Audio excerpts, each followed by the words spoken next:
Hey dude, have you seen my NHL Easter egg? No, I can't imagine where. You didn't know there was a surprise inside, did you? Mm-hmm. You ready? Big news. What? Seriously? No pigs yet. What? What was he doing? Wow. Bring him on. Beautiful.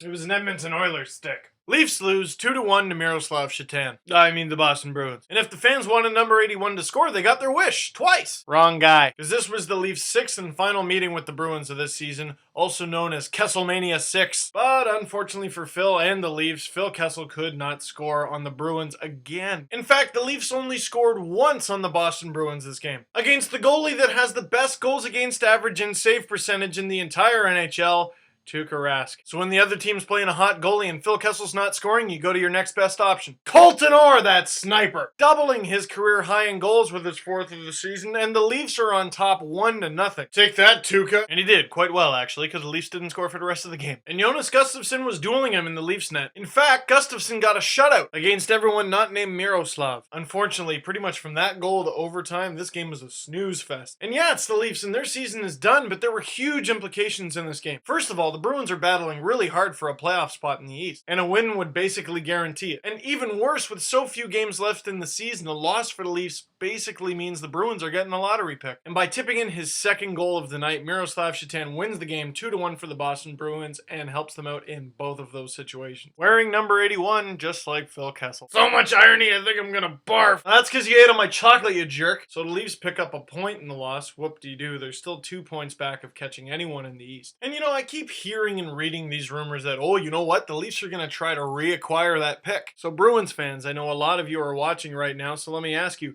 what on earth would you even want from the Leafs in exchange for a lottery pick? A lot of people have been saying Thomas Caberlet, but I don't know, I kind of want the pick. Something else I want to mention to you guys, since you guys have asked me tons of questions about him already, Mats Zuccarello-Aasen. He is the man hockey fans are calling the Norwegian Hobbit. Here's the lowdown on Zuccarello-Aasen. He's playing on Modo Hockey in Sweden, a team that features Peter Forsberg and Marcus Naslund. Well, he has way more points than either of those guys, and he's tearing up the Swedish Elite League scoring race. Naturally, fans think, sign that guy! Except for the fact that he is 5'7", 155 pounds, which makes him small for major junior standards, forget the NHL. But you consider little guys in the NHL like Brian Gionta and Martin St. Louis, and the fact that he's getting it done in one of the best hockey leagues in the world, I wonder, do the Leafs actually pursue this guy? I said this to Monica during Leaf Space Live after the game.